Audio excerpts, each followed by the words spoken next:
রিক্সাওয়ালাকে ঠাস করে চড় মেরে দিলেন, সিএনজি ওয়ালাকে ধপ করে গলা ধাক্কা দিয়ে ফেলে দিলেন, আপনার অফিসের আপনার দোকানের ছোট কর্মচারীকে কথায় কথায় মা বাপ ধরে গালি, আপনার হোটেলের মেসিয়ারকে কথায় কথায় লাঠি দিয়ে বাড়ি, আপনার অধস্তন যারা কাজ করে তাদেরকে কথায় কথায় তুই তুকারি। না না না, হ্যাঁ আপনি শাসন করবেন, একবার দুইবার তিনবার আপনি শাসন করবেন। এখন আমরা মনে করি যে সোয়ারের বদলে লাথি দিতে পারলে আমি বোধহয় জিতে গেছি।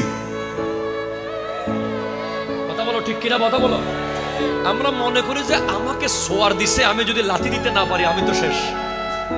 না না না না, আপনি গোটা পৃথিবীর মানুষকে দুই ভাগে ভাগ করেন, এক দল প্রতিশোধ নিয়েছে, আরেক দল কোনোদিন প্রতিশোধ নেয়নি। যেই দল প্রতিশোধ নেয়নি কোনোদিন, সেই দলে আপনি আমার নবীকে পাবেন, সেই দলে সিদ্দিক আকবরকে পাবেন, ফারুক আজমকে পাবেন, উসমান জুন্নুরাইনকে পাবেন, মাওলা আলীকে পাবেন।